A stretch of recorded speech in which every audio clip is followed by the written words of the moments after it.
का 2 नंबर देखिए, 6 का 2 नंबर ही है। कह रहा है कि बिंदुओं h, 3 तथा 4, 1 से गुजरती हुई रेखा सरल रेखा 7x - 9y - 19 बराबर 0 को लंबवत प्रतिच्छेद करती है, तो h का मान ज्ञात करें। पिछले क्वेश्चन के तरह ही है। देखिए यहाँ देखिए ध्यान से, एक बिंदु है आपका h, 3, इसका कुछ नाम मान लेते हैं, इसका निर्देशांक h, 3 दिया, तो इस बिंदु का नाम देते हैं ए बी। ठीक है, दूसरा बिंदु है आपका बी ले लेते हैं, जिसका नाम हो जाएगा 4, 1, इसका निर्देशांक हो जाएगा। अच्छा, यहाँ से गुजरती हुई रेखा, यहाँ से गुजरती हुई रेखा क्या है, तो कोई अन्य रेखा है, उस पर यह लंब है। कौन सी रेखा है जी, ये वाली है। तो ये रेखा यहाँ से ले जाइए, यहाँ से ले जाइए, कहीं से भी ले जा सकते हैं, इस तरह से लेकर चले जाते हैं। इसका समीकरण यहाँ पे आपका दिया है, क्या दिया है, तो 7x - 9y - 19 बराबर में 0, तो इसका नाम मान लेते हैं सी डी। ठीक है, यहाँ लिखेंगे कि माना बिंदु ए h, 3 तथा b 4, 1 से गुजरने वाली रेखा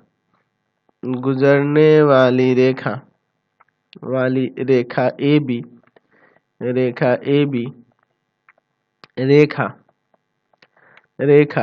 CD पर लंब है। ठीक है ना, लंबवत प्रतिच्छेद करती है, कह रहा है ना यहाँ पे, तो ये इस पे लंब है। अच्छा, लंब है तो दोनों के ढाल का गुणनफल ले लेंगे। तो देखिए, अगर हम लोग पहले देखते हैं, यहाँ पे पहले इसको लेते हैं, या दोनों का एक एक करके ले लेते हैं। चलिए मान लेते हैं पहले रेखा ए बी के लिए लेके चलते हैं। तो रेखा ए बी का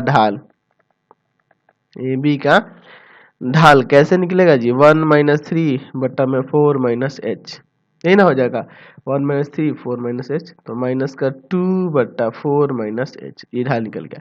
अब चलते हैं रेखा सी डी के लिए। रेखा सी डी का समीकरण जो दिया है उसको पहले लिखते हैं, 7x - 9y - 19 बराबर 0। इस 9y को उधर भेज देते हैं, क्योंकि y बराबर में x + c के रूप में बदलना होगा ना इसको, तो प्लस का 9y, 9 को लाते हैं भाग में, मतलब 7/9x - 19/9y इधर रहेगा।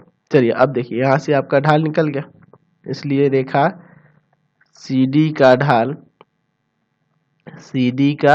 ढाल क्या हो जाएगा जी, तो 7/9, क्योंकि y बराबर mx + c के फॉर्म में होता है ना, तो ये आपका ढाल हो गया, ये आपका अंतःखंड हो गया। तो इसलिए क्या होगा, चूंकि ये आपकी लंब है, तो इसलिए लिख देंगे कि AB का ढाल गुना में CD का ढाल बराबर में -1। तो चलिए इसके मानों को यहाँ रख देते हैं। तो AB का ढाल आया था कितना, -2/4 - h, और इंटू में CD का ढाल आया है आपका 7/9 बराबर में -1। ये माइनस माइनस काट सकते हैं, 7 दूना 14, 9 36 माइनस में 9h बराबर में 1। चलिए यहाँ पे क्रॉस मल्टीप्लाई कर देंगे तो हो जाएगा 14 बराबर में 36 माइनस 9h। इसको इधर लाते हैं तो प्लस का 9h हो जाएगा, 36 माइनस 14 हो जाएगा, ये इधर आके घट जाएगा 9h बराबर, यह घटा लेते हैं 2, यहाँ पे घटेगा तो 2, 22 आ जाएगा यहाँ पे, यानी कि हो जाएगा h का मान कितना आ गया 22/9। समझ गए। चलिए अगले क्वेश्चन की ओर बढ़ा जाए अब। ठीक है, चलिए।